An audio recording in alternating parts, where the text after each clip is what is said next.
Alright, it's a new day. It's a new day, and we're gonna be diving right back into Warhammer Chaosbane, now in Act 2. So it's been a day or two since my last video. So the game has been out now for, well, it's been out for people who pre-ordered for, you know, 48 hours or so. And we can already sort of tell what the early impressions are, not just from like reviews from people who got review copies of the game, or games journalists or whatever, but you know, actual players who've been playing the game. Okay, this is the merchant. Can I talk to any of these guys? I cannot. This is the stash. Got it. And you know, it's pretty much the same sort of reflections people had after playing the beta, where it's, number one, the hub worlds feel extremely empty. You can see that here too, where it's like, I can't actually interact with anyone in this town. Techless here, I can't talk to him because I don't have sort of a quest marker and stuff. The only one I can interact with is the merchant, and for him, I can just donate my stuff, but I can't talk to anyone, I can't get any lore, I can't just, I don't know, there's just kind of nothing here. I've also been told that this companion with the loot radius, he doesn't actually do anything, which is kind of what it felt like as well. So I shouldn't be using him.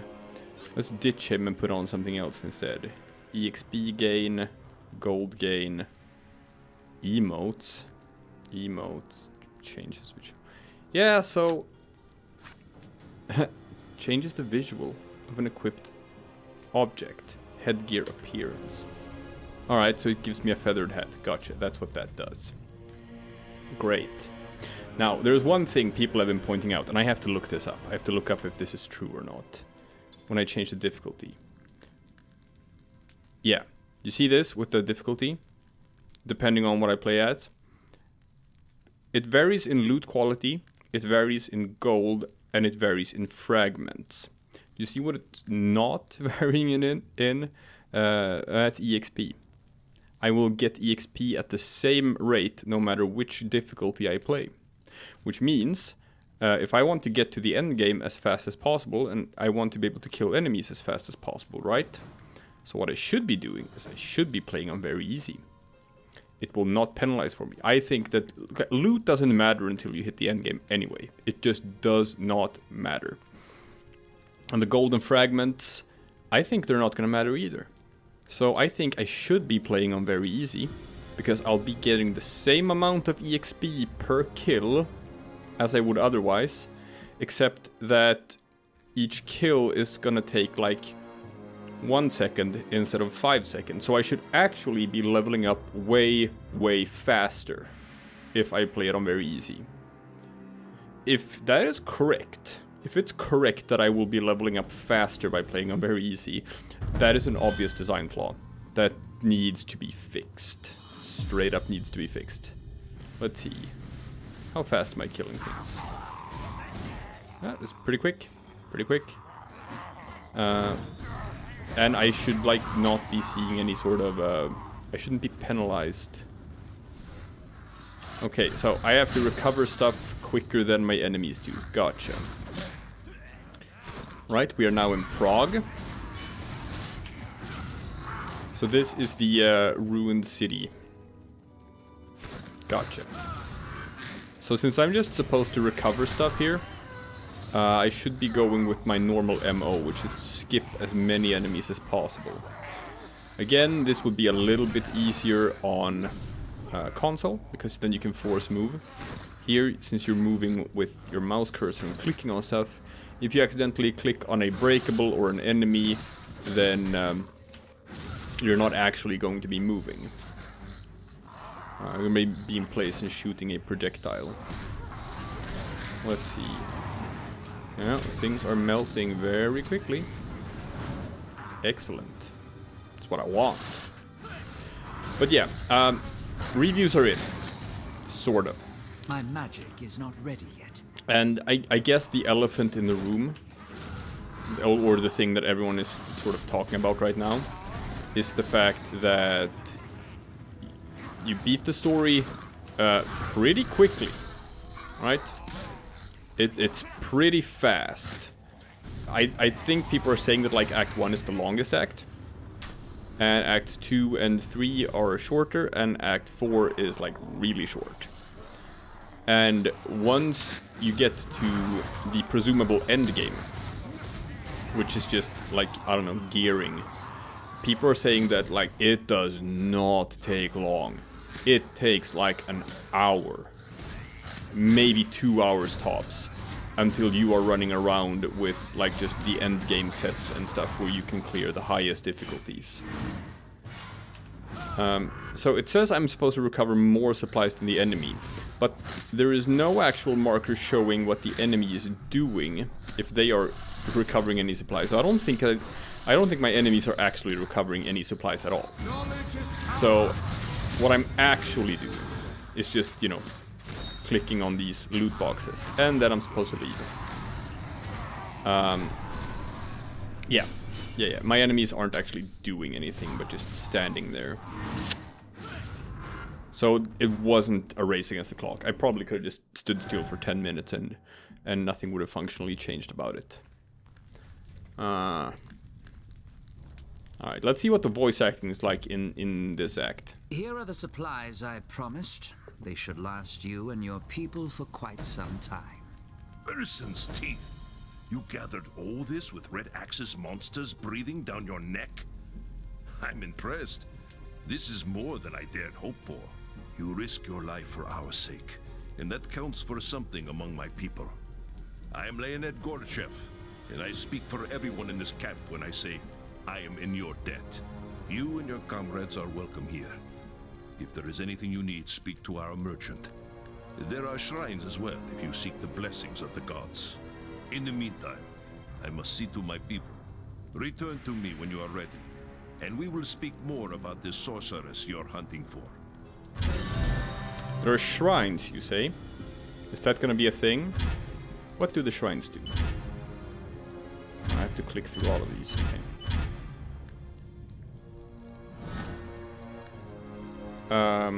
Does that mean I can like click on something that I couldn't click on before? No, doesn't look like it.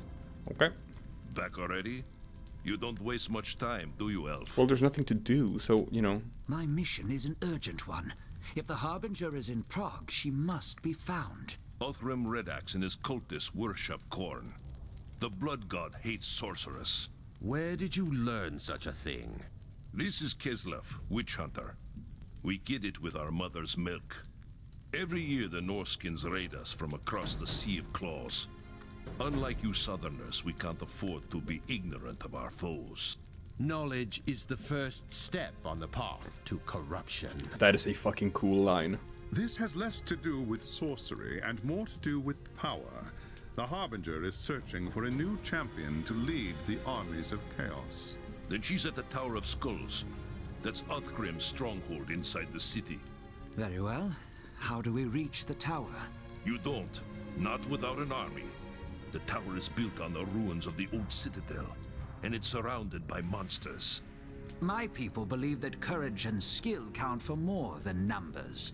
A small, determined force could slip past Red Axe's I don't think we're gonna slip past the city, them. Leonid Gorchev. There must be a way. I don't know. Perhaps. Let me think on it. In the meantime, there is a favor I would ask of you. This is outrageous. We don't have time for this. What is it? When Uthgrim and his warband returned to Prague, we had no warning. They surrounded our camp in the old town, trapping most of our people inside. One of them was my son, Arkady. That was more than a month ago. Surely they are dead by now. Some of them might have escaped before it was too late. They could be hiding somewhere in the city. There was a woman named Galina who was keeping a journal about life in the camp. If an escape were planned, she would have written about it. That journal could be anywhere. No. One of Red Axe's men has it. What? He must have taken it as a trophy after they've overrun the camp. How do you know this? I can tell you where he is. If you could get the journal back, please. I need to know what happened to my son. I do not see what good it will do, but if there is anything to be found, I will bring it back to you. Alright, so the sun is going to be transformed into a demon or something, right? The sun is going to become the bloodthirster. Who knows? Maybe. Or is that only a champion of chaos sort of thing? So...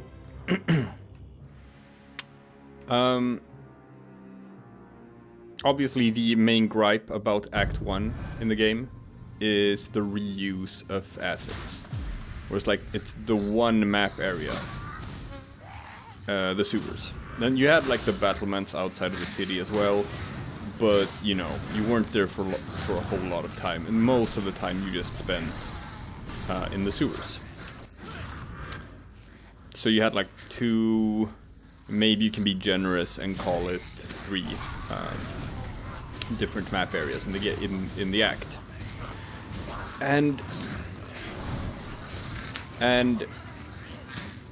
I'm hoping to see more in Act 2. I'm hoping we'll see a greater sort of variety. What's this? I'm here for the journal. Hand it over, and I'll let you walk away. Fool! Come and take it then if you dare. Okay, so I have to chase him. Gotcha. Come back here.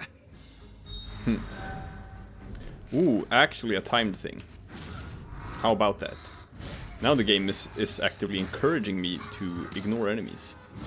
So that looks like a reskin of the Nurgle demon from Act 1. Looks very similar in how it was just generally shaped. I'm not gonna stand there and find out. What do I look like? An idiot? No.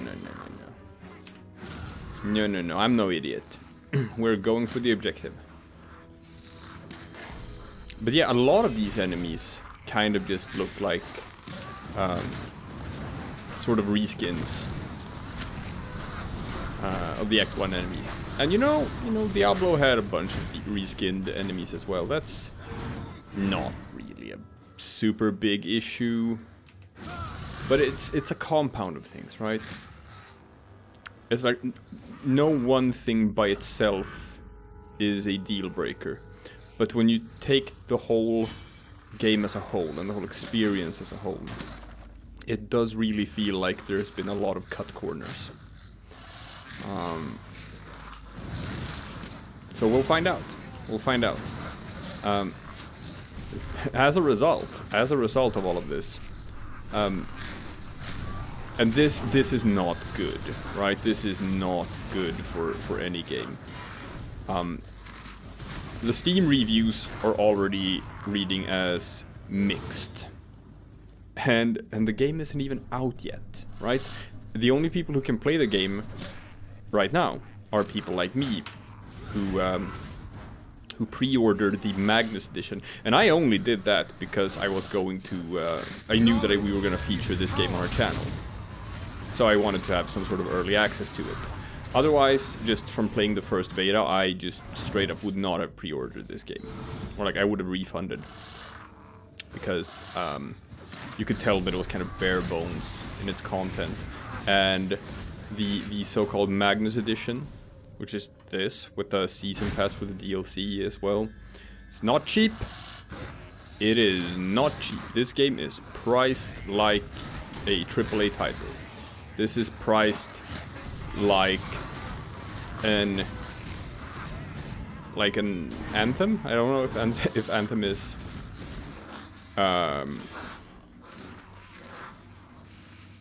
who knows, Call of Duty, whatever. It's more expensive than the original, like Diablo 3 was when it first came out. And if you price a game that high, You want to fight? So be it. Blood for the Blood God. sure, blood for the blood god. We all know that line. It's a good line. Okay, so kill the cultist. Where is he? Is he among? Yeah, he's right there. Gotcha. Knowledge is power. Or was that him? Or was that some other cultist?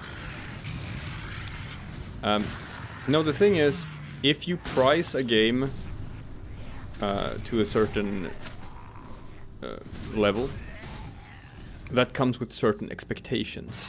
I'll take this back to Gorchev. Perhaps it will provide the answers he seeks. Yeah. If you put a game at like $10, people will expect some things from it. If you put a game at $20, people will expect other things from it. If you put a game at $60, people will expect other things from it. And if you, like this game, if you price your game at $60, people are gonna want a $60 game. And if you're not gonna give them a $60 game, people are going to feel disappointed with the product. And probably leave a pretty negative review of it. Maybe they'll cancel their pre-order. Maybe they'll tell other people to cancel their pre-orders. Alright, there's just a lot of pretty, you know, pretty bad things that can happen to your game. Which is kind of what's happening right now. I'm seeing a lot of people talking about getting refunds. A lot of people are talking about just warning others not to pre-order this game. So in that regard, just letting people who pre-ordered play the game like a couple of days in advance, in hindsight, might not have been the smartest thing for these developers. We'll see. We'll see how this shakes out. Is this the book you were looking for? Yes, that's Kalina's journal. I'd know it anywhere. Now we'll learn what happened to Arcady and the others. I'm sure I need to find someone who can read this. Sorry. Thank you. We will speak again soon. More EXP, more gold, a shoddy ring. Jesus Christ, man, you can't give me a shoddy ring as a quest reward? How rude. Well, it is a ring that does indeed give me 6% more damage, which is good enough for using. But yeah, all gear is just gonna be upgrades constantly as I'm leveling up. I've already gotten like 2 level ups. Now I'm level 20, which is the highest I've been before, because I only played the first beta and you can only play up to level 20, so everything beyond this is new. Let's see, we got the superior blast attack. I have it equipped. I never use it. I never use it. I'd rather have the level 3 orb. Well, lures and damages any enemies it gets in his way. I'd prefer to have this one because it's fire damage. This one does a little bit more magic damage, 1000 versus 950. It's not, so I'd prefer to have it fire damage because it seems to do more damage over time. And that's about it, right? Yeah. So, Magnus Edition. What do you get? What do you get for pre-ordering this game at like $60? You get a future DLC for free, or not for free, but you get it included in the price. Other people have to pay extra for the future DLC. You will supposedly at some point get a second god skill tree that other people will not get. We talked about that in the first video. And then you get these fan skills, right? 5% more EXP, some emotes, a cosmetic feathered helmet, the loot companion, some extra gold. That's about it. So that's what you get. You get these little trinkets, which are pretty much nothing. You get the second god skill tree, which could either be, I don't know, a fun thing, but ultimately just won't change up a whole lot, or completely broken. Or, and also you get the DLC. That's it. That's what you get for ordering the Magnus Edition. And people were like talking before about how the EXP buffs and the gold buffs were like game breaking and stuff. They're not. They're not. EXP buffs are never broken if you reach a level cap of 50 and then EXP becomes a pointless stat. That just means you're gonna get to level 50 a bit quicker. And the gold buff, or like a loot buff, better chance to drop heroic items. Whew. Well, I've heard that's not gonna be a problem anyway, right? It is just as we hoped. Kalina's journal says that the survivors were going to try to escape through the sewer tunnels before it was too late. And Arcady, what of him? Galena said he fought the cultists day and night. They killed his mother, you see, when the city fell. He hated them with all his heart.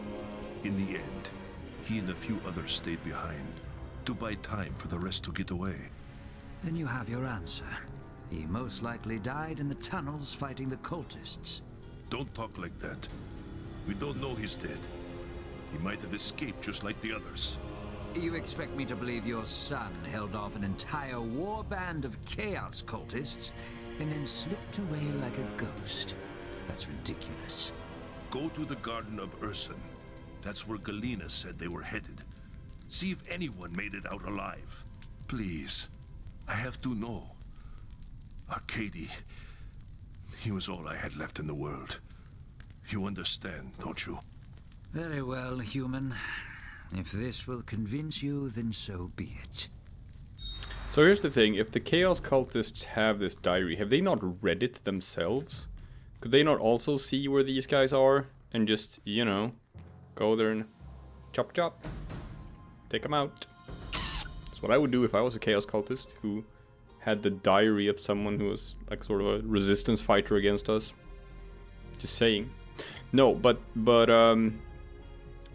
yeah, people who have reached the endgame have already maxed out their characters. The game isn't even out yet, and people are running around with just the endgameiest of endgame gear. They have everything. They have all the heroic item sets, and just because maybe the drop rates just need to be fixed.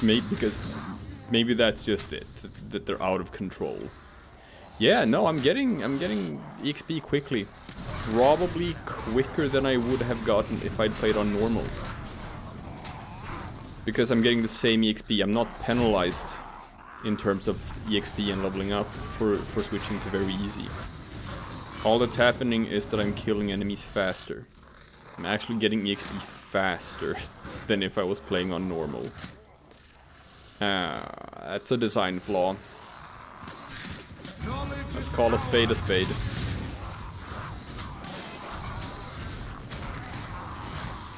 Well, so this is not the city. That's good. Now we're in a forest area. It feels a bit different. It's wide open. But like I said before in the previous video, where I would like ARPGs to go into more of a skill-based thing, skill testing, fighting mechanics, like the boss fight. And away from what's become the norm in Diablo 3, which is just like an endless wall of trash mobs. Because that's what this is. These enemies, see, I'm just kiting them. They're just running after me and they want to do like melee attacks.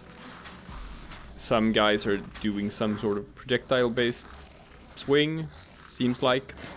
But I'm just kiting them. There's no skill involved in any of this. They're not hitting me. I'm not taking damage. I'm not dealing damage. And then I just do my big boomy damage skill, and everything dies. Okay. I don't know. It feels outdated, this way of designing an ARPG. This feels like a relic of Diablo 3, which is just how people approach these games 6-7 years ago. And I feel, maybe it's just me, maybe this is exactly what everyone else wants. I feel like the roadmap has been rewritten. I feel like this is kinda it's kind of a backwards approach. It feels like the genre is taking a step backwards with this. So, I know a lot of people, or like game journalists or whatnot, who got this game. They used words like not just a Diablo clone, and I would like to challenge that, because I actually feel like that's the appropriate description for this game. Like, I'm not saying that necessarily as a knock on the game. I'm just saying, if this is not a Diablo clone, then what is a Diablo clone? How does this set itself apart? What about this is not like Diablo 3? Because if I look at a game like Grim Dawn, which is just super story-centric, and has like a pretty long and sort of complicated story. Or if I look at a game like Path of Exile, which is free to play as the base design and trying to do more of a Diablo 2 thing, and like has an economy based on mostly cosmetics, stuff like that. And I look at a game like Pagan Online, which is doing a bit more the thing that I was asking for, which is fewer encounters but harder. More like instances. You're locked into a room and you're forced to tackle some sort of specific challenge to the room, stuff like that. That's what they're doing. So what is Chaosbane actually doing that would sort of set itself apart from Diablo 3? What about this is not a Diablo clone? And I'm kind of struggling to come up with an answer to that question. It would appear that some of Gorchev's people managed to escape after all. Not that it did them much good. I should look around. Perhaps Galena left something behind that I can take back with me. The way quests are played... okay, survive an ambush. The way quests are played out, the way loot functions, it's... well, in many ways also the way combat plays. The rotation between generators on your left mouse button and spenders on your right mouse button. It stays pretty true and loyal to the ideas that were sort of popularized by Diablo 3. Diablo 3 kind of set the standard, and this is just, it's playing by those rules.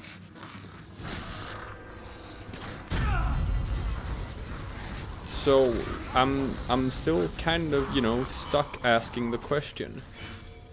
If this is not a Diablo clone, then what is a Diablo clone? How close would it have to be to Diablo 3? Because this is pretty close.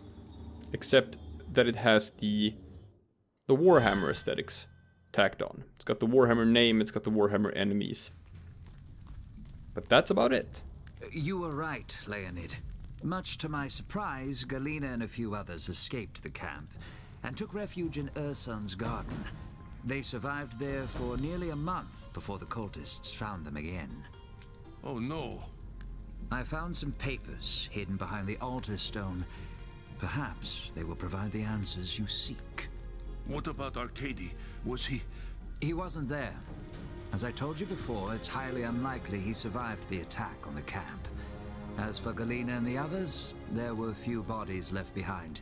I suppose the cultists must have carried them off. I have nothing left now. Red Axe and his monsters have taken everything. My home, my wife, now my son. They owe me a debt of blood. And by Ursun, they will pay it. I will find someone to read the papers for me. Perhaps Arcady is mentioned in them. Thank you. We will speak again soon. Sure. The XP and gold. I might also have to visit the trader, of course. Let's see. Upgrade. Upgrade. Upgrade. Those were the upgrades. Quick trade the rest. And we're done. It's not more complicated than that, but you know what, it usually isn't when you're leveling a character in an ARPG. Galena's papers tell a grim tale. After Arcady and his comrades sacrificed themselves, the others reached the Garden of Urson and barricaded themselves within. They hid there for weeks. When the food ran out, they crept out at night to search the ruins for supplies. Perhaps that's how the cultists found them. They attacked without warning, throwing themselves against the barricades again and again. Galena and the others fought back with everything they had. And for days the defenses held. But then a new enemy appeared. A faceless savage the cultists called the Bloodborne. It was he who broke through the barricades and desecrated Urson's sacred garden. A bad end, but a predictable one. There was nothing you could have done. But now there is. Now we can avenge them. I know where the Bloodborne's camp is. We saw it while searching for supplies just a few days before you arrived.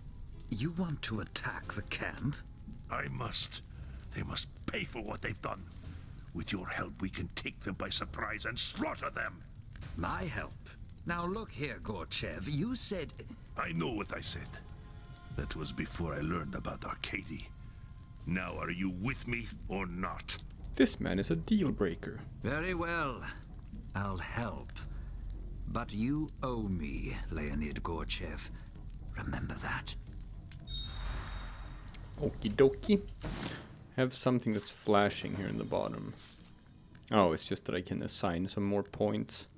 So this is a pretty big one. The Superior Ether Blast. We're gonna use that. This one costs 12 points. So I'm gonna ditch this, which I'm not using anyway. And I'm gonna again put the Tornado here. Ooh, I got a new thing here. Cast a burst of small fiery projectiles that damage and burn enemies. Sexy. Yeah, we can try that. What does that look like? Oh. Oh, it's a channeling skill. Ew. Ew, we're not gonna be using that. Not when we have this. Wait, what? What was that? What's this?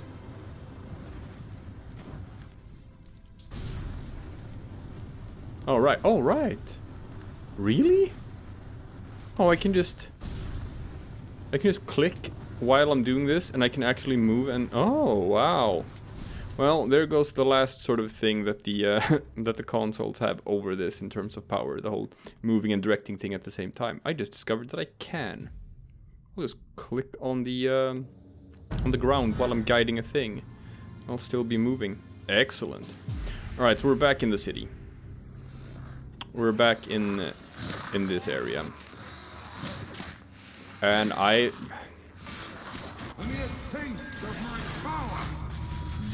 boom. So it's got a longer wind up now, but it does even more damage. I am worrying. I'm worried that we're in for the same thing in this act. That it's just straight up gonna be this one area over and over again. That guys, this is a problem. So we had like a fire thing that it said mastered here. It's the breath of fire, that's not important.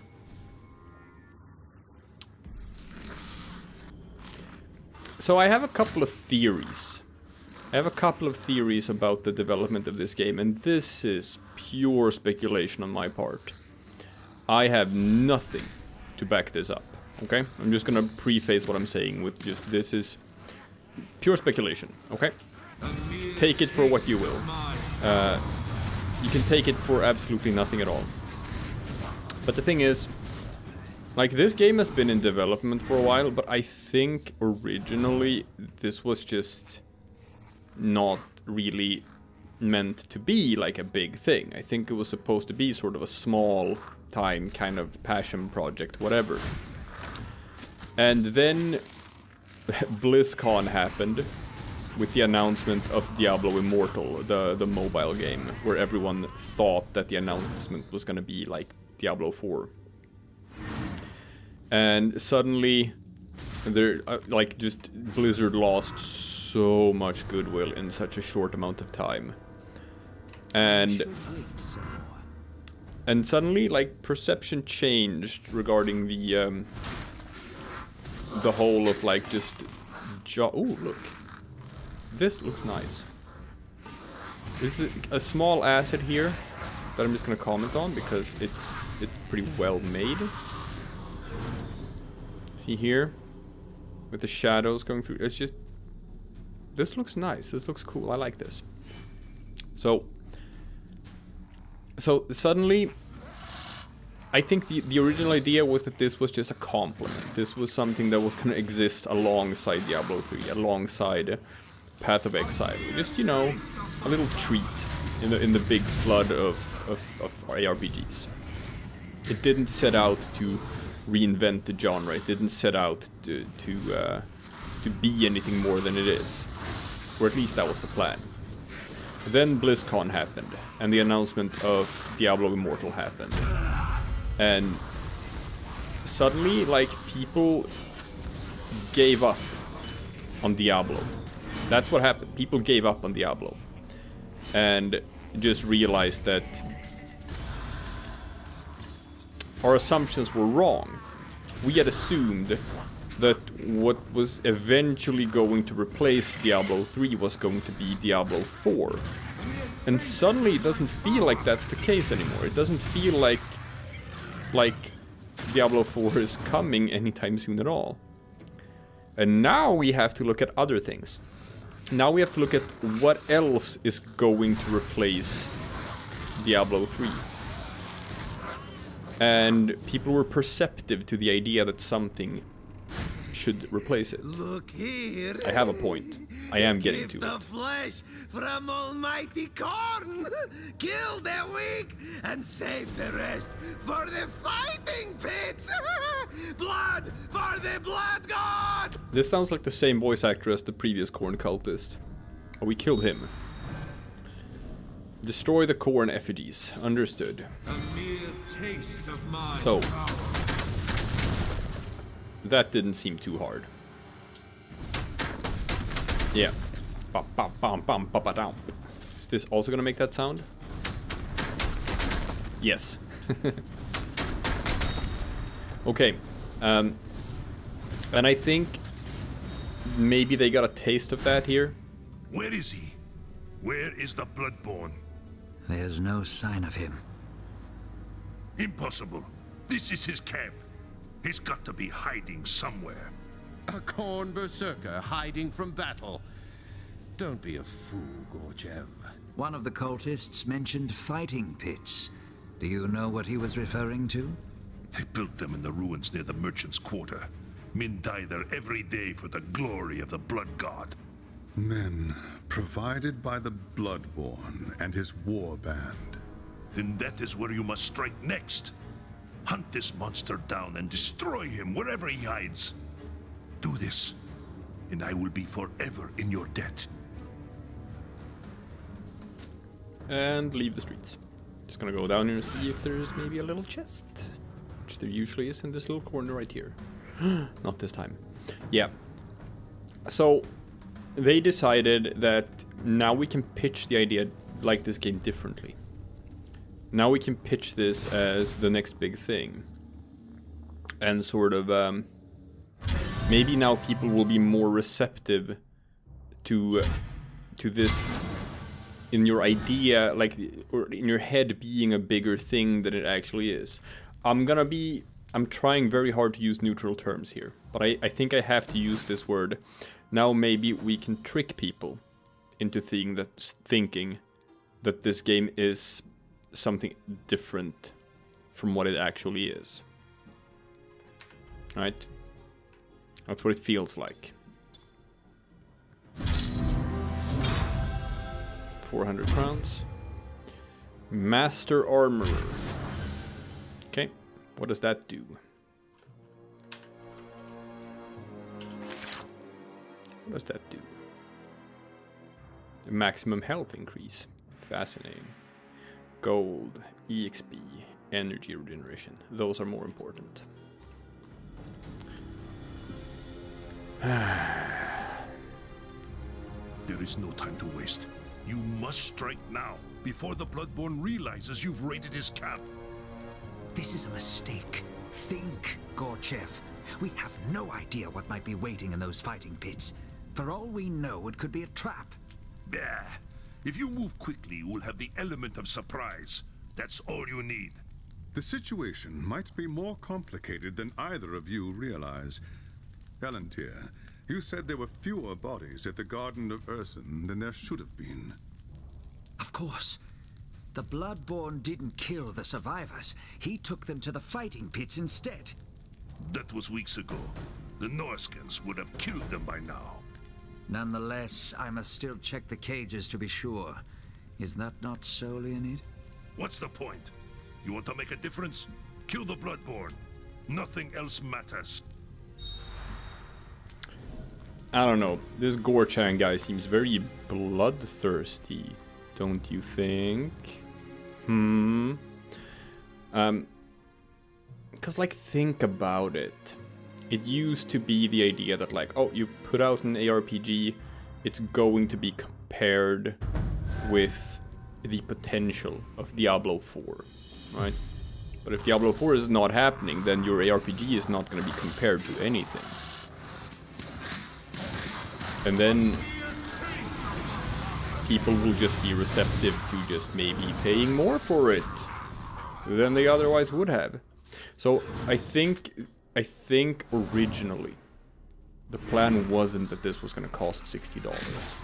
But I think after the Diablo Immortal debacle, they thought they could get away with that. Despite the fact that the game does not have that sort of content. It does not have content warranting a $60 price tag. Now we're back in the forest, so yeah.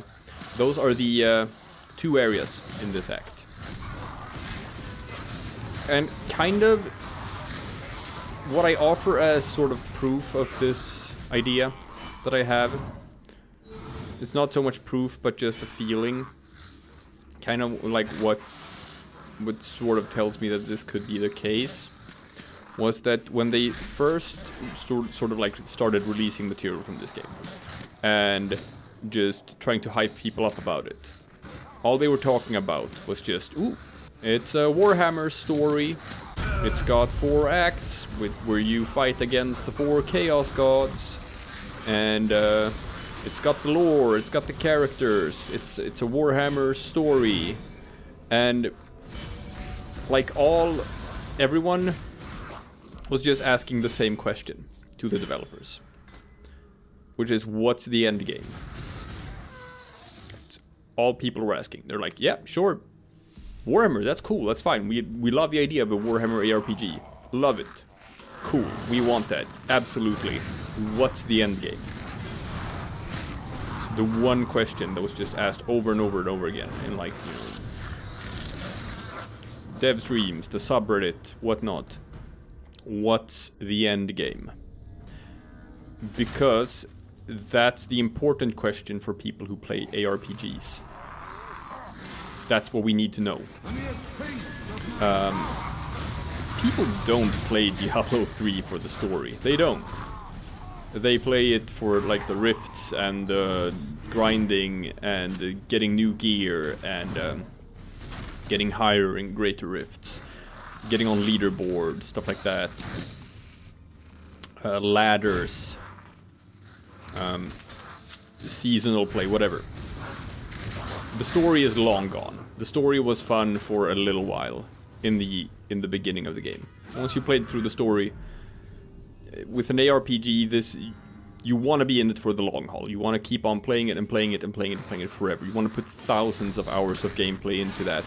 And those thousands of hours are not going to be the story. They just aren't. That's not the selling point of an ARPG. And that was a bit worrisome, because when people ask the developers that question, right? What's the end game?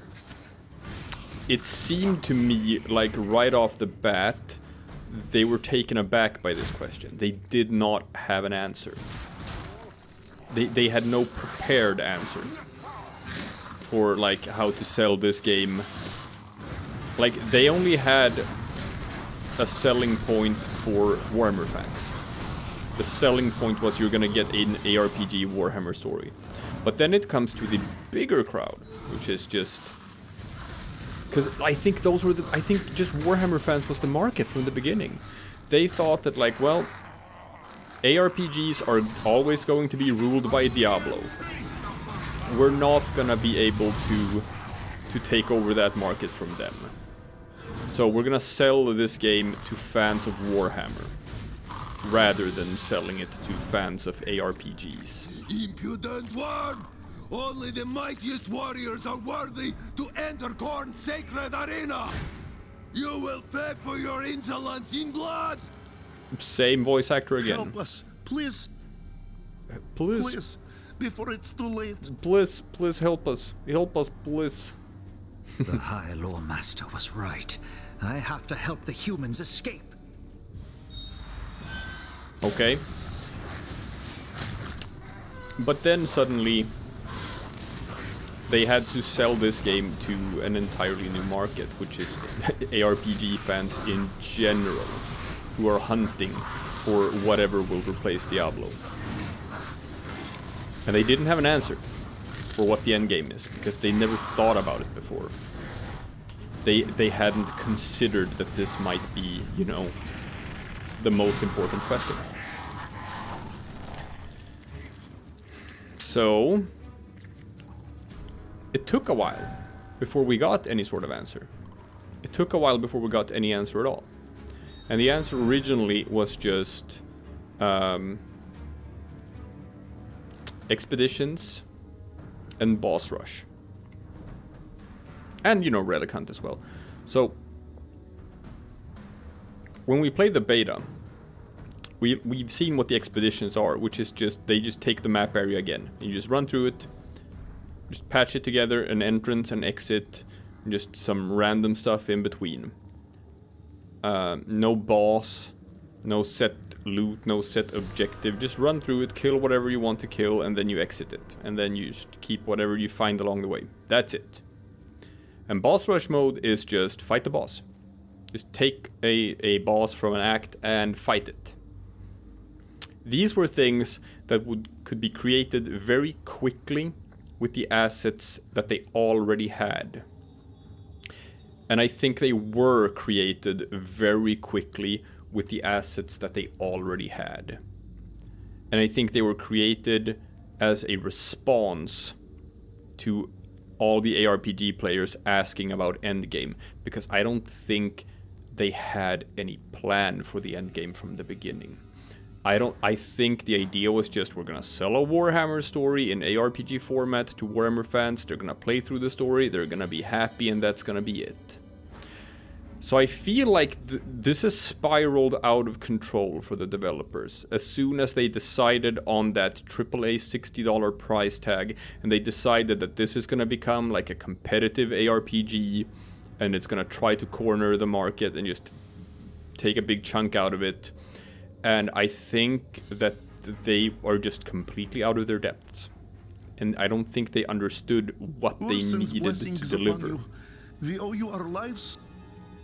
Thank you, stranger. Thank you. Go, quickly! Alright, let's see. Are we gonna get a big boss fight here? Seems like it. This worm seeks to deny us our sport. Tear his flesh, crush his bones, blood for the blood god!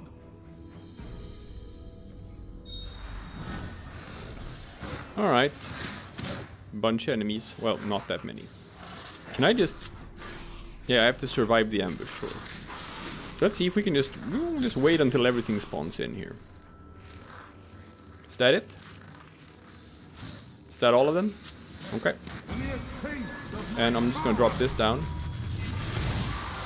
And everything died. I didn't even click any other buttons. Now, granted, I am playing on very easy here, because why wouldn't I? Alright.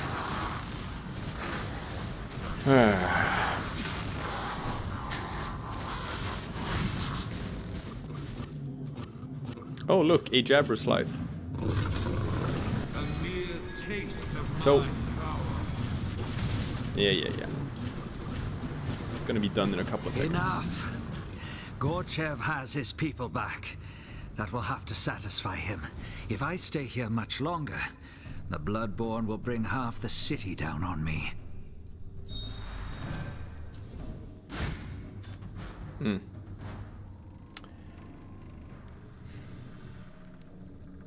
So...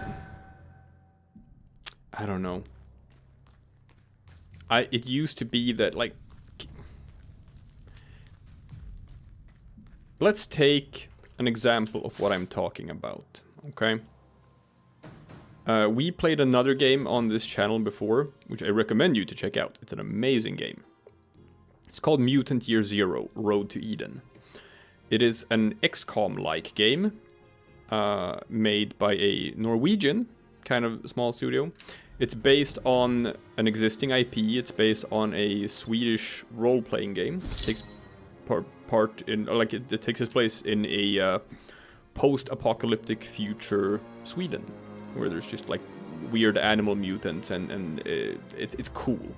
It's cool. It's wasteland stuff, and they were very open about the fact that, like, this is an XCOM. Not a clone, but they're like, this is very heavily inspired by XCOM. We love XCOM. We wanted to make an XCOM-like game that also has some other cool stuff. It has some stealth environments and stuff, but it's true to that formula. They never claimed it to be anything else. And they had a cool story, a sort of modest scale of the game, and priced accordingly. No future... They did not have a season pass. They did not have any announced DLCs by the time they released the game. It was just the game. And they priced it at like $30, $35. That's it. And it got a really good reception. It just knocked it out of the park. Got spread through word of mouth. A lot of positivity surrounding it. Now they're doing good. Now they're releasing DLCs for it. Now there's like hype behind like new Mutant Year Zero content. And I think it just performed above expectations. Because it knew what it wanted to be. It just aspired to be a sort of smaller scale thing and was priced like a smaller scale thing. And as a result, it was just... people had the correct expectations for it. When you put the price tag at $30, people are gonna expect it to be at a certain level, and it was like even above expectations for that. And people were glad to eventually spend more money on it. Put money into that DLC. Spread it through word of mouth. Tell other people to buy it. Tell other people to try it, because it's really fucking cool. It's a great game. And I'm worried about how this game is going to perform, because they decided that they were going to try to be more than they were. I'm worried it's going to backfire, and it's going to backfire hard on them. Well, is he dead? Or was all that for nothing? I escaped the Bloodborne's trap and rescued your people from the fighting pits. And you call that nothing? Why should it matter? Red Axe still rules Praag. The Bloodborne and his minions will keep hunting for victims to fill the fighting pits. As long as they live, all we can do is suffer. Blood calls for blood. We must slaughter them all. Do not let your hatred consume you, lest you become a servant of Khorne yourself. Foreshadowing. How dare you? You think me no different than some murdering barbarian? A monster that bathes in blood and worships demons? Better men than you have sworn themselves to chaos, Leonid Gorchev. Remember that. It is an offense against the gods to harm a guest in one's home. Leave me. before I do something I might later regret.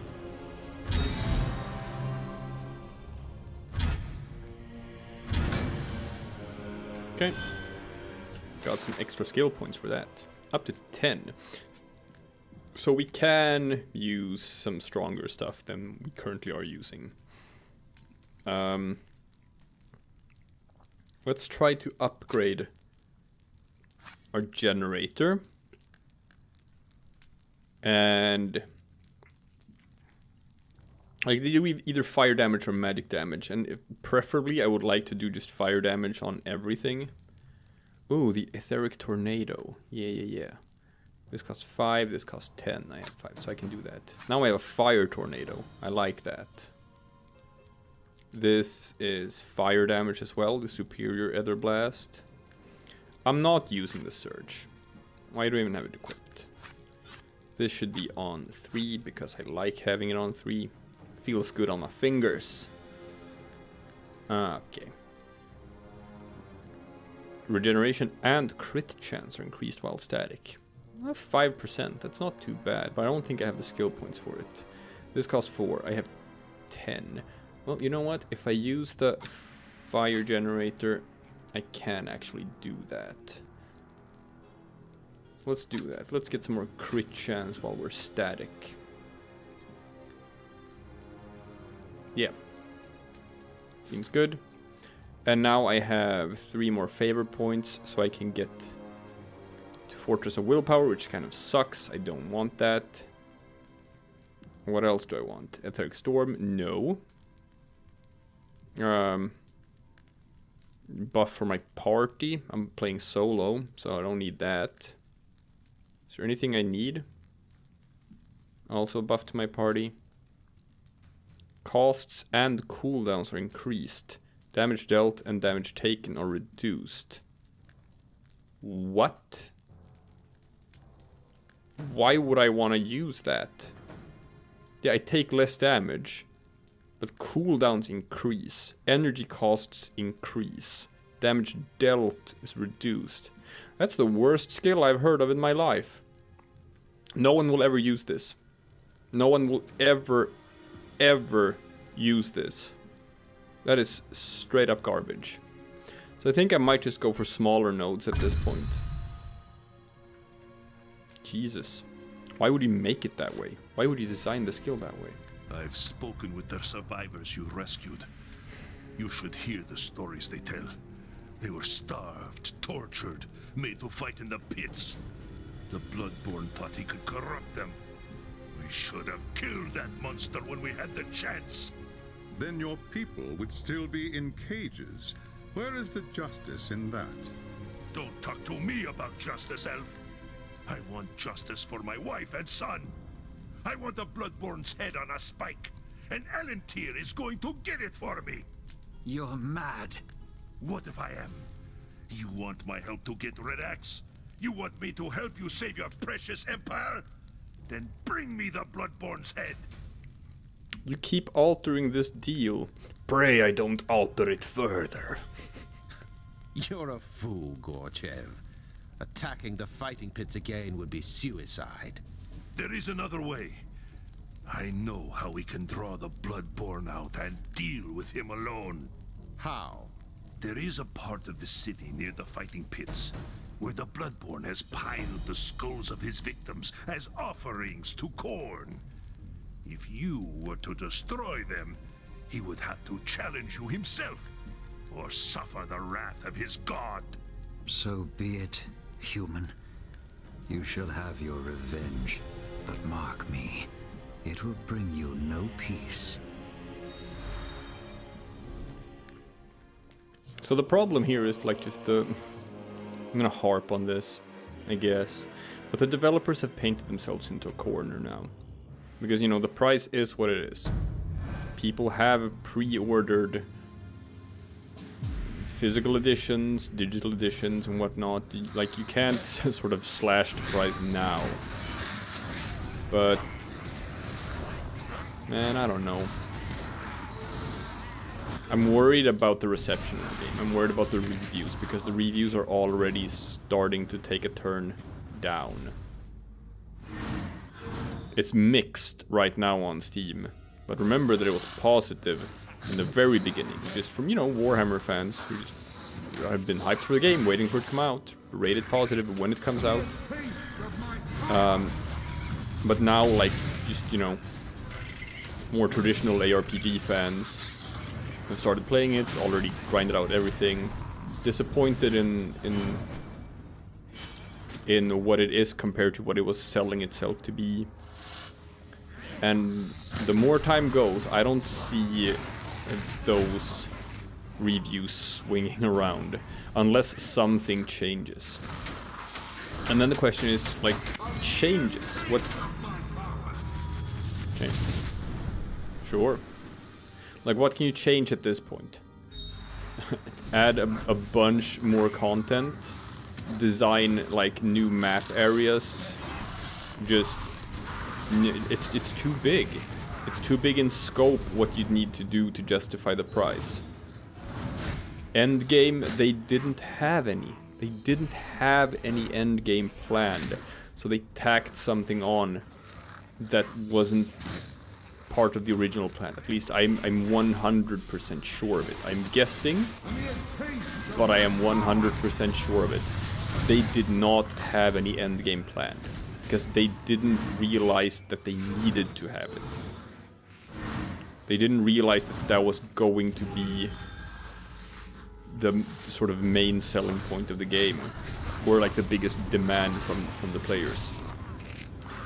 Which maybe means that, like, these people who made these games aren't big sort of ARPG players themselves. That could possibly be it. They didn't know what people want from an ARPG.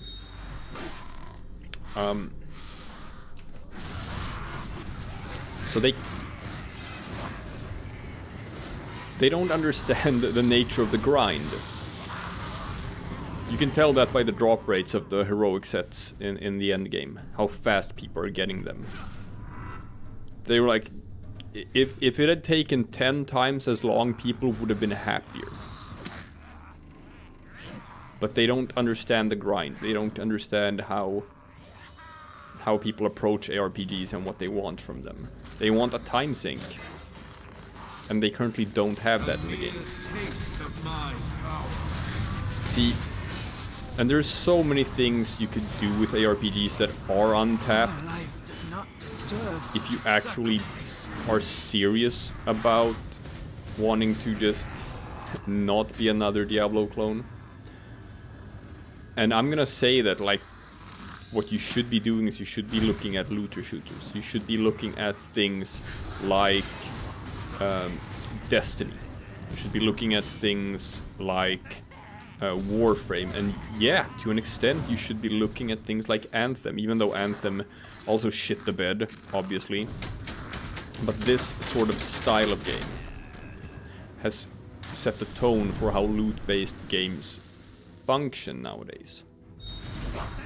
And it's probably the way that ARPGs should go as well. Because if you're gonna sort of like think outside the box and do something that hasn't been done before, then, I don't know, just put your focus on crafting, put your focus on grinding for component pieces, put your focus on actual sort of character customization, not necessarily through skill points, but through grind. Grind out new characters. Grind out new ways of playing existing characters.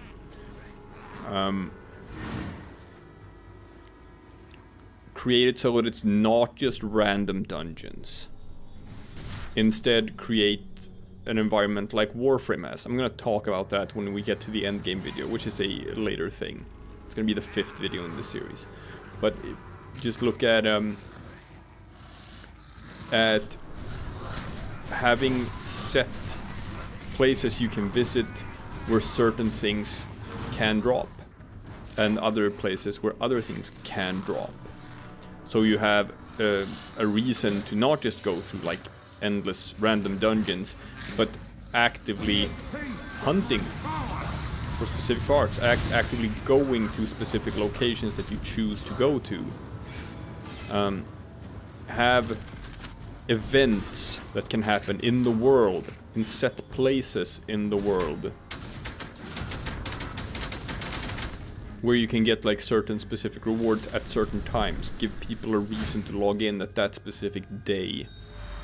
You were lucky to escape me last time, weakling. Now you will pay for what you've done. Blood for the Blood God! Not just, you know, a season pass that you slap onto a game and you just... Which in reality, it's just a DLC sometime in a couple of months. And everything else, these emotes and this feathered hat I had, that's not a season pass. It shouldn't be a season pass.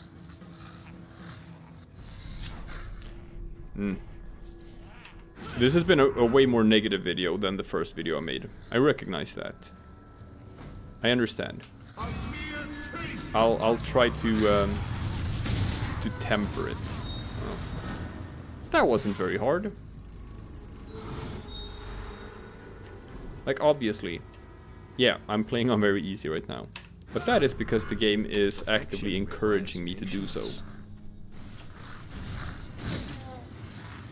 If I want to reach max level as quickly as possible, then that's what I should be doing. Obviously, a better design choice would have been to increase EXP gains with levels as well. I mean, with difficulty levels. So you have a reason to challenge yourself and try to play at the highest difficulty you can. Just gold and item drops, it doesn't matter in the early game anyway. The only thing that matters is EXP. That should pretty much be the only thing that changes with difficulty levels. Well, is it done? As you commanded. The Bloodborne is... Show me. I want to see the monster's face for myself. Oh no. Oh no! This The can't be. Bloodborne was his son. You've made a Arcady mistake, was the Alan. Bloodborne. A terrible, terrible mistake. I made no mistake, human. You demanded the Bloodborne's head, and here it is. It can't be. That's Arcady. That's my son. What? Isn't it obvious? Red Axe's men captured him and took him to the fighting pits. There, his bloodlust consumed him, and he became a servant of Khorne. You see, Leonid Gorchev, even those who have the most reason to hate the Chaos Teclis, gods can still fall under you their asshole. sway. Beware, lest you suffer the same fate. I know high elves are assholes, but Teclis, is this really the right moment to chastise and lecture him?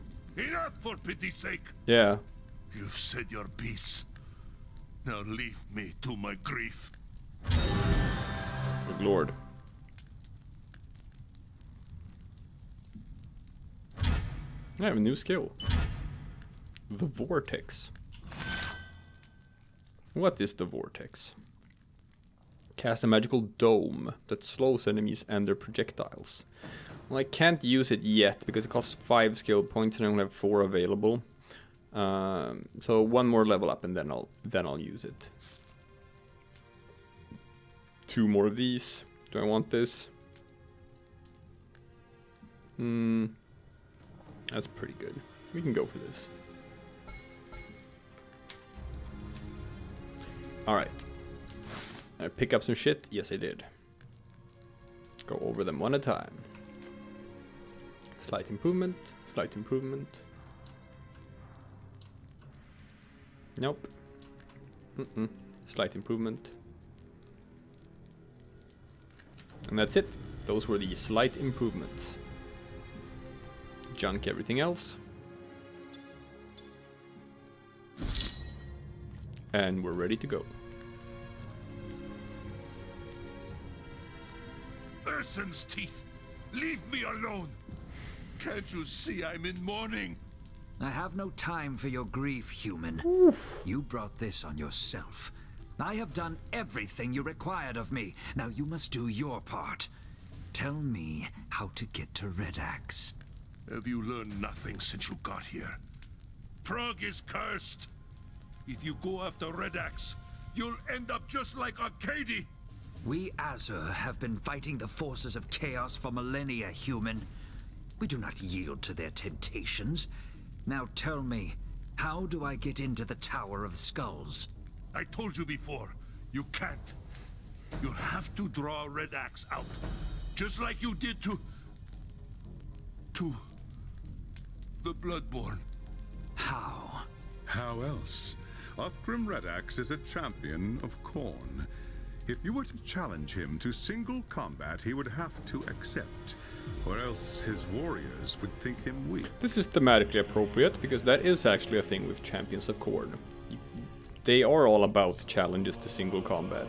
That's it? Just go to the tower and challenge Red Axe to a duel? Yeah, that sounds about right. If you could make it there without getting cut to pieces, you'll be fighting cultists and worse every step of the way. Of course. Anything else I need to know? Just this. The challenge requires an offering. The skull of a mighty foe, to join the others piled upon the shrine. Take this. Give my son's death meaning, and drive these monsters from Praag. Great, I'll just hang it in my belt.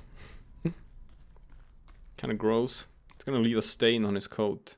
Good thing we're probably gonna exchange that for a new coat pretty quickly. So I hope he's not like too, you know, attached to it. And we're back in the city. Same city, same enemies, same everything. Come on. A mere taste of my power. Like, I'm just asking, man. Does this feel like $60 to you?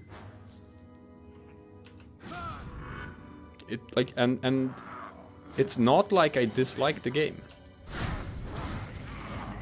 Had this game been put at like $30, it would have gotten glowing reviews. It would have been received so much more positive. And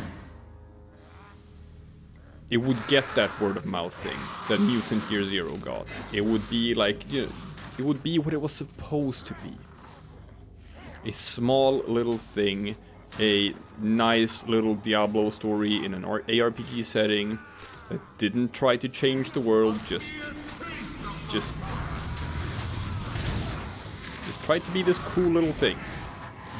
But instead, Such a sacrifice. instead they tried to become the next big thing. Right? That's what the price tag is telling us. It is the price tag of the next big thing. They try to sell this game as being the next big thing. And it's not. It's not the next big thing. And people aren't having it.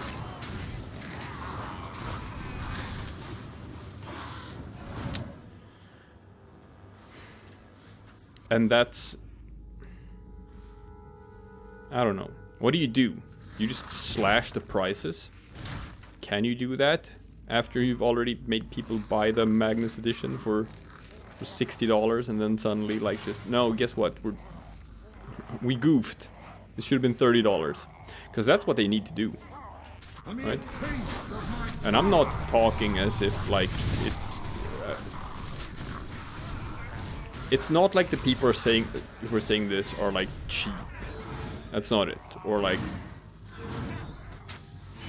I'm not saying it because I can't afford a $60 game, because I can afford a $60 game. I have bought $60 games before and I will again in the future. That's not it. I'm saying it because it's just, you know, it feels like a fair appraisal. It feels like that's what the game should have cost. I'm just making a value judgment based on like how much content is in the game compared to what you're getting, or what the price is. What are you paying for, and what are you getting for that price? Look upon the skull of the bloodborn and bear witness. Before the gods, I challenge Uthgrim Redax to a fight to the death. Let him come forth and answer, or be cursed as a coward forevermore. Pathetic wretch. You dare challenge the might of Khorne. So this guy also looks like the Nurgle guy with the beer belly and the way too tight pants. Destroy him. Rip him apart. The warrior who brings me his head will bask in the glory of the blood god.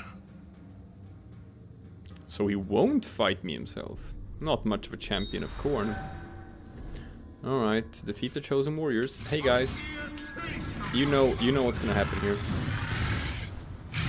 I'm gonna melt ya. I melted them. Not deserve such a sacrifice. Obviously that would have been a bit trickier. You'd have to do some kiting, run backwards if you're playing in a higher difficulty, I guess. So where's the dude himself? What is this?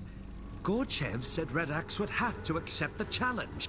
You are a wizard, young prince. He does not believe you worthy. You are going to have to convince him. And how shall I manage that? Kill as many of his followers as you can. The longer you survive, the weaker Redax will appear to his warband. Eventually, he'll have to face you himself. Alright, so just waves of enemies then. Fool. You cannot triumph here. Khorne revels in the slaughter. Every death is an offering to the blood god. You sow the whirlwind, mortal. Soon you will know its fury. Alright. I'm ready. Catch Redax. So is he running from me or what? No, I just have to kill people, I guess. Or do I? Do I have to kill people? I know they told me to. I'm just asking, do I? Let's find out. Maybe I don't have to kill anyone.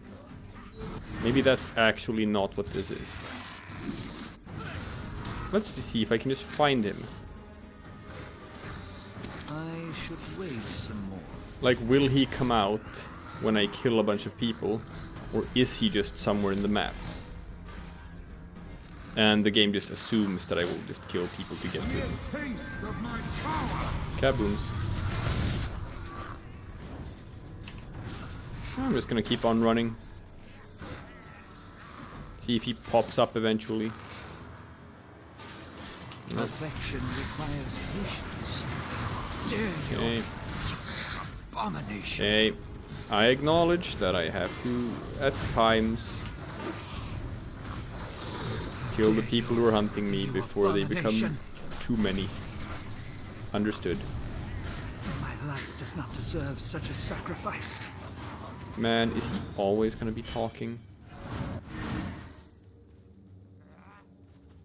I understand.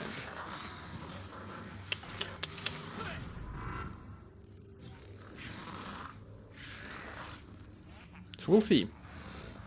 I'm just gonna keep on running. Does it... Is there some sort of, like, is this coded to the effect that I have to kill a certain amount of enemies? And what happens if I don't? Like, is it just gonna generate more stuff? Like, if I die here, just understand that what I'm doing is I'm just sort of testing my way forward here. I want to see what happens. So I'm, bear witness to some Q&A, people. It also lets me learn a bit more about sort of the aggro range of enemies. Like, for how long are they going to chase me if I just run away from them? Apparently not forever. Like, they will eventually stop. It seems. Alright.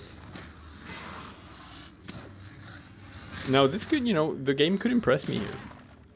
if it actually is that I have to kill enemies, and until I do, I can just sort of run forever and nothing's gonna happen. Nope, there he is. What happened? Red Axe has fled. How can this be? A champion of Khorne never runs from battle. So I guess I was supposed to like just clear out the entire map to discover that he has fled. And it's so weird to have these guys just chilling here in the background. Not unless there was a chance to strike an even greater blow against his enemies. What do you mean? The death of so many powerful warriors would make a mighty offering to Khorne. Red Axe could use their souls to summon a bloodthirster into the physical realm. But I didn't kill them. A demon? A greater demon, the mightiest of those that serve Khorne. A bloodthirster is savagery incarnate. If it isn't stopped, it will slaughter everything for miles. No one in Kislev will be safe. I understand, High Lore Master. How do I find Red Axe? Leave it to me. I can guide you there, using your waystone. The gods go with you, young prince. If Red Axe summons the bloodthirster, you must stop it at all costs.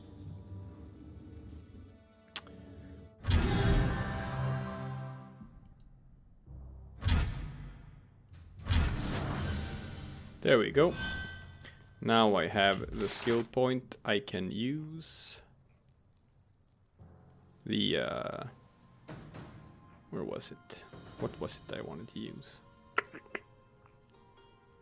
I had a thing I wanted to use that cost 5.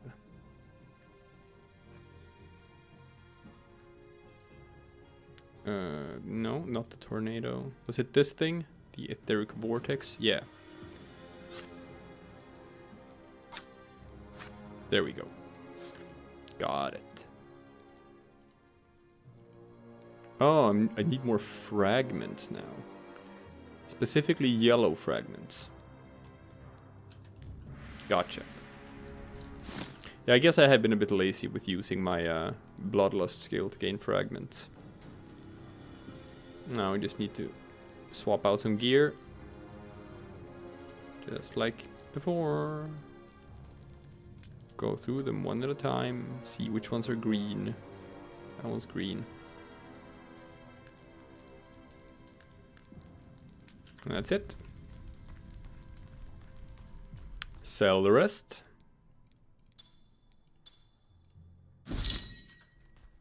And off we go. I guess to fight the bloodthirster. Oh, so it's just gonna teleport us to the boss fight or what? Wow, it just straight up teleports you to the boss fight. You're of no particular interest to me, Uthgrim Red Axe. It's the Harbinger I want.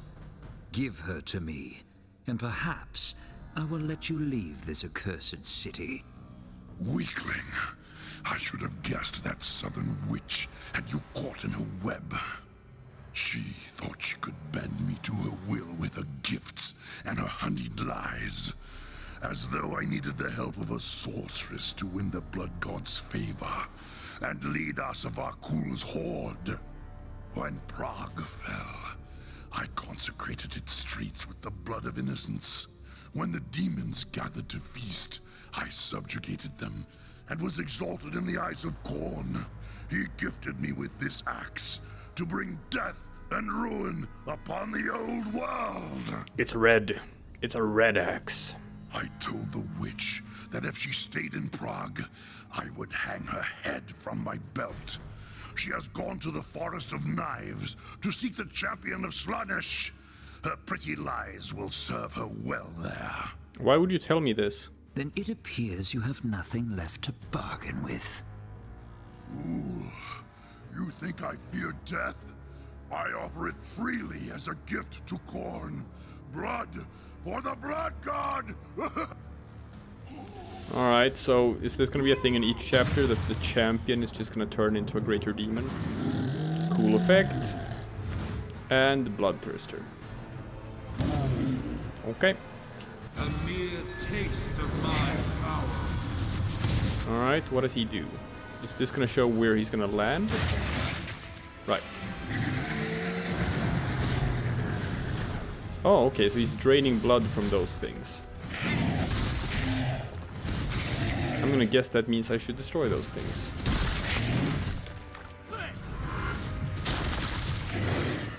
Oh, me, I'm gonna destroy those things. It says that he's like immune to damage. So can I damage him now? Is that it?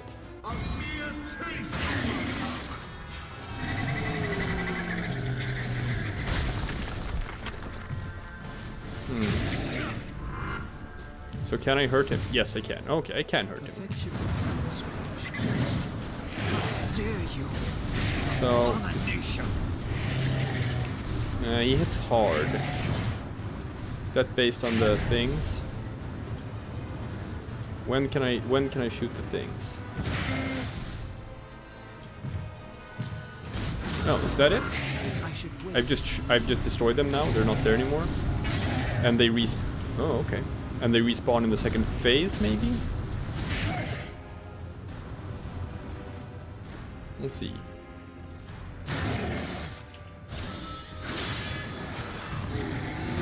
No, now there's ads.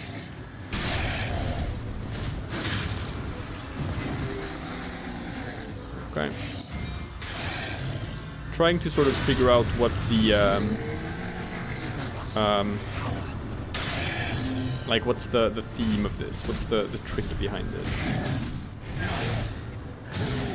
Obviously, since he is not a stationary target like the Great and Clean one, he doesn't like move in the same kind of rhythm. Okay, so the arena gets smaller and smaller. Understood. Now I'm gonna have to take damage, right? Can I stand over here? Yes, I can.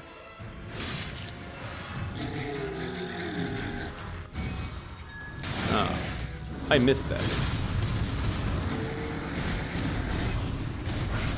Well, I can still sort of do damage pretty quickly with my damage over time stuff. Right? Doesn't seem too hard. I know I'm playing on very easy, so I'm not gonna say that like this boss fight is easier than the Great and Clean one. If I'd played on normal, this would have probably been different. Thematically, like, we're just, as it plays out though, I can say that it's not as interesting. So this is a bug here. This, I think... No, it's just... Oh, it's just a narrative text here. This is not anyone saying anything. Uthgrim's axe called to you, even as it slips from the Chaos Champion's lifeless hand. Visions of glorious slaughter fill your mind. A red tide deep enough to drown the world. Your hand moves of its own accord, reaching for the weapon's blood-stained haft. Leave the axe to me, elf. Do not touch it, lest you forfeit your soul. Ass against flames. Take it away, witch hunter. I want nothing to do with it. So he's claiming all the artifacts, right? Your courage and skill have saved a great many lives. That can't young end prince. badly. Othgrim Redax is dead, and his warband has been scattered. It will take many years, I suspect, but Gorchev and his people now have a real chance at rebuilding Prague. Perhaps, High Lord Master, but the Harbinger continues to elude us. Did Uthgrim tell you anything before he died? She offered him the remnants of Azavar Kul's horde, the same as she did to Kessler. Redax threatened to hang her head from his belt, so she fled. He said she'd gone seeking the followers of Slaanesh in the Forest of Knives. I've never heard of such a place. I would not expect you to. It's an ancient place, deep in the frozen wilds of Norska. An elven city used to stand there, long before the coming of chaos. If the gods are with us, I may be able to open its waystone and allow us to travel there. There's one more thing. Uthgrim referred to the Harbinger as that southern witch. What do you suppose that means? From Uthgrim's perspective, anyone not from the Chaos Wastes is a southerner. If she's not from the Chaos Wastes, then she's of the old world. Perhaps even a citizen of the Empire. It would explain how she was able to recruit Kessler and carry out the attack at Nuln. Don't be ridiculous. If she were from Nuln, the witch hunters would have found her and dealt with her long before she'd become a threat. We'll know the truth soon enough. You had a pretty big For now, chaos let's return to cult the just forest. underneath I must those make sewers that preparations you for the next phase of didn't our seem to journey. know about. Just saying. Just saying. So I'm not getting as many like yellow items here, but that's because, you know, loot quality is worse since I'm playing on this difficulty. But we knew that. And it's fine. It's not like that kind of matters as you're leveling anyway. Because even if I were to find yellow items, as soon as I get like 1 or 2 level ups, like white or blue items are just gonna outclass them anyway. So straight off the bat, Act 2 is shorter than Act 1. Which is also worrisome because like Act 1 is kind of Act 1 is what they showed in the first beta, just like sort of set people's expectations. And Act 2 was the second beta, granted, so people already knew about that. I am a bit concerned that each new act is going to be shorter than the one before. I hope I'm wrong, but you'll see, because I'm releasing each of these acts as a separate video. So you'll be able to see, just from the lengths of the videos, if each act is in fact shorter than the one that came before it. I am ready to open the waystone to the Forest of Knives, young prince. I trust you are prepared. The path ahead will be perilous indeed. Whatever awaits us in the forest will be no match for my spells, High Lord Master. Do not be so sure. The forest lies in the heart of Norska, which sits at the edge of the Chaos Wastes. The winds of magic blow wild there, corrupting everything they touch with the power of chaos. There's more to it than that, High Lore Master. Much more. Do you want to tell him, or shall I? What is he talking about? He speaks of the chaos god Slaanesh. We know her as she who thirsts, because she craves the souls of elven kind more than any other race. So Slaanesh is like some... It's not sure if it is a he or a she. It can be a little bit of both, I guess. Slaanesh is the god of excess. She corrupts by fulfilling one's darkest wishes and deepest hungers. In ancient times, her secret cults flourished among our people. It's the sex chaos god. Not even the high and mighty elves are safe from the temptations of chaos. Once we reach the forest, I will remain close to the Waystone, where its energies will conceal my presence. I cannot risk drawing the attention of the power inside the temple until our mission is complete. Not to worry, High Lore Master. I will see to it that your little prince receives all the help he deserves. Cast your spell and let us depart. Sweet. Yeah, let's go see that demon of fucking. That's what it is. Ooh, the map has become bigger.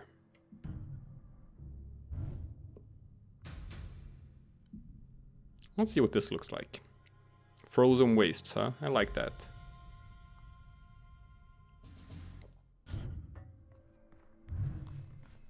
Sigmar's bones!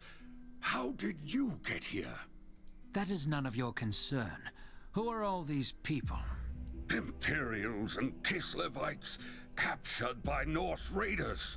They bring their captives back to Norska as slaves, or sacrifices to their foul gods. We're the lucky ones. We managed to escape. But we quickly learned that without a ship, there was no way to make it back to our homes. So we ended up here. We found the ruins of an old elven city deep in the forest, and plenty of food to eat. For a time, we thought we were safe. Until Strailing arrived. How's there food in some old ruins? Doesn't make a whole lot of sense. Skraeling? Vergun Skraeling. Norse Vergun? warlord It says who joined us Vigran. of our Kul's horde. When Kul died at Kislev, Skraeling and his war band fled here. Vigrun Skräling. Alright, it sounds decently Norse. They've taken over an elven temple at the heart of the forest and desecrated it with their foul rituals. Now, Skraeling's people hunt us through the forest. Some they kill, others they drag off to the temple. Soon, there won't be any of us left. Has a sorceress been seen at the temple? A human who calls herself the Harbinger? How did you know? I'm a wizard, Klimt. It is my business to know such things. Bullshit answer. God, all elves are just the worst. You're the worst, Elontir. You must help me get inside the temple. I wish I could, friend. But right now, I have more urgent problems to solve. Impertinent wretch! We are agents of the Empire. Maybe so, but you're a long way from the Empire. I've got people here and now who are depending on me. All right, Klimt. What is the problem? What sort of fetch quest will you send me on? Every time my people try to leave camp and Yep. hunt for food, Skraeling's men are waiting for them. We've been trapped here for weeks, and there's nothing left to eat. Very well. I shall deal with Skraeling's men. In return, you will tell me everything you know about the temple. Alone? Are you mad?